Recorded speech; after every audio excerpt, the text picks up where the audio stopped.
Hello my friends. I have collected the top 10 effective budget decks for every class. This is the second part. Here you will find the 5 most productive and cheap decks.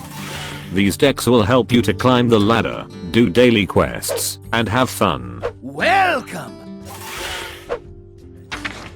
Before we continue, I want briefly to tell you about the new option for my videos.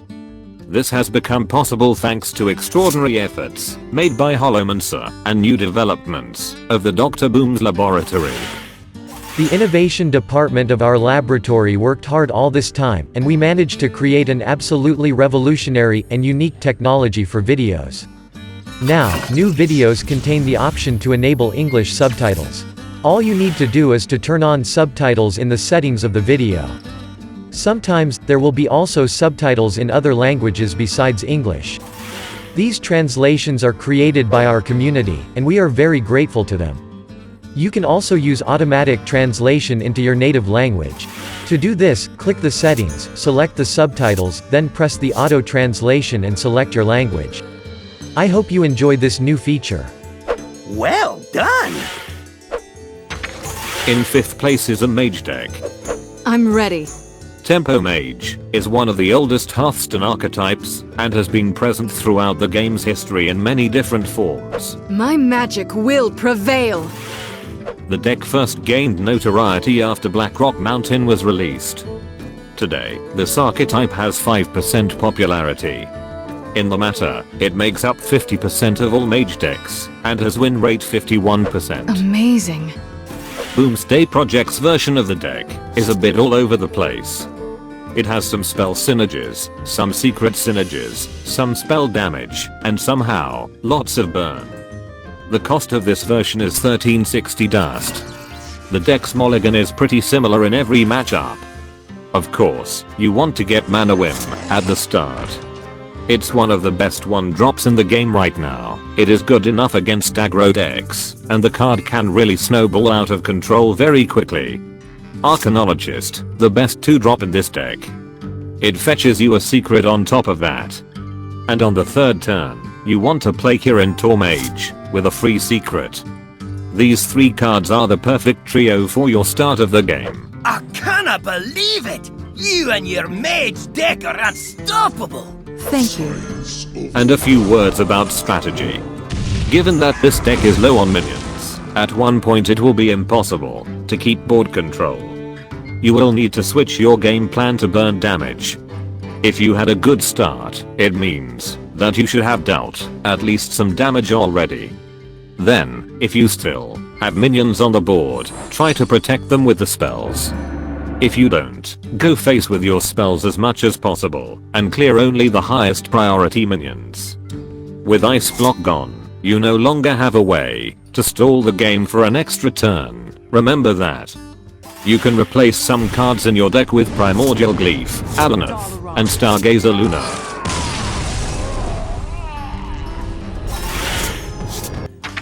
In 4th place is Token Druid. My greetings. This deck has long been a top performing budget Hearthstone deck.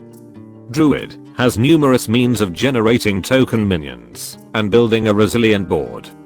This archetype has 5.3% popularity. You were right to awaken me. While this budget deck does miss out on a few powerful cards, most notably Ultimate Infestation and Malfurion the Pestilent, this deck is still capable of racking up wins on the standard ladder. The win rate of this deck is 52%. This budget version of an old favorite archetype takes advantage of a few new synergies introduced in the Boomsday project. Landscaping helps develop the board in the early turns. Whirly Glider and Explodinator create goblin bombs, which are ideal targets for buffs. And of course Giggling Inventor, the most popular and strong card, significantly enhances this deck. Like many mid-range Druid decks, Token Druid wants to ramp early in the game to set up powerful mid-game plays. And about card replacements in your deck. 2 copies of Power of the Wild you can replace, be Malfurion the Pestilent, and Floop's Glorious Gloop. You can also add Branching Paths, Whispering Woods, and Arcane Tyrant.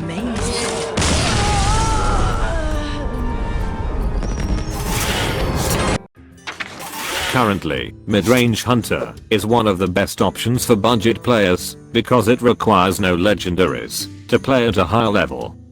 I hunt alone. This archetype has 0.3% popularity.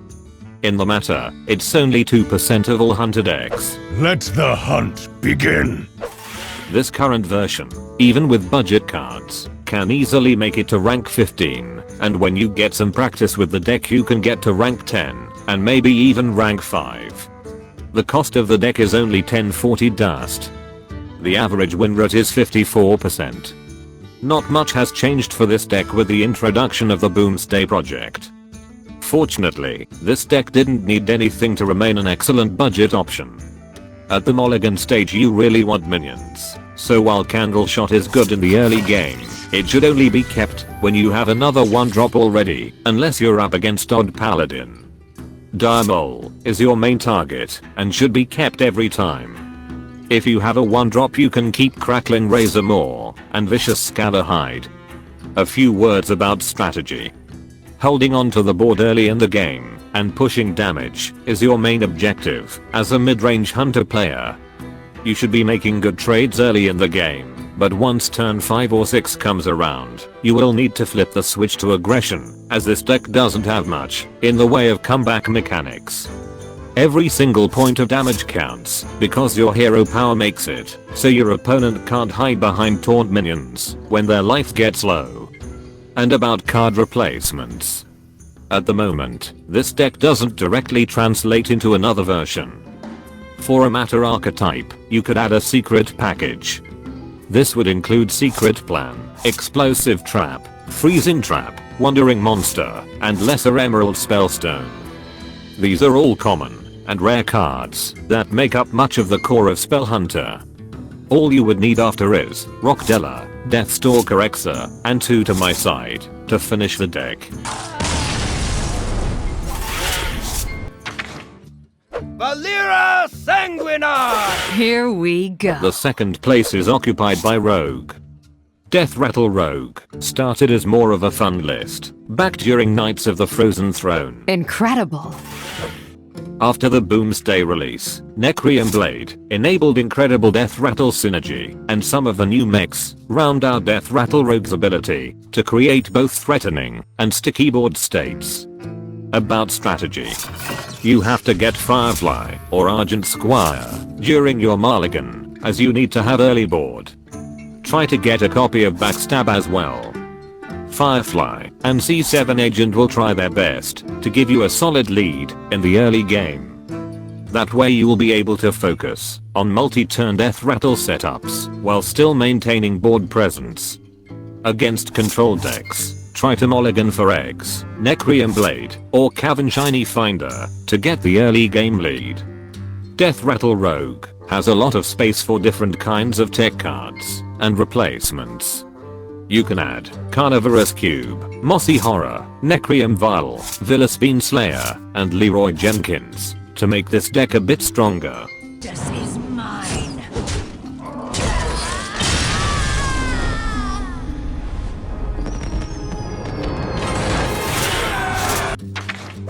I am your nightmare. And finally, the best budget deck belongs to Warlock. Zoo Warlock is very powerful right now. This is always one of the best decks to start out with in the game, and it can do great work on the ladder. Thank you. This new version of Zoo Warlock has healing synergies that make the deck more aggressive than some past iterations of Zoo. The Boomsday has brought some new additions to the archetype. Soul Infusion buffs your leftmost minion, and in this deck, you will usually have a target. There's also Doubling Imp, which is one of the targets you are hoping to hit with Infusion, and is a great way to develop a strong board. Mulligans for Zoo Warlock are quite simple. Flame Imp is a very strong turn 1 play and the best opener. Voidwalker's high health makes it a good early roadblock against aggressive decks. Kobold Librarian cycles a card and puts a minion on board, 2 things Zoo Warlock loves to do. And Voodoo Doctor can be used to cheat a Happy Ghoul into play for free or to buff Light Warden. The basic strategy of this deck is board control. with a favorable position on board, Zoo Warlock can quickly snowball into an easy victory. Zoo has historically made good use of commons, rares, and basic cards. Aside from the two optional legendary cards. In the future, you can add to your deck Prince Keleseth and Leroy Jenkins.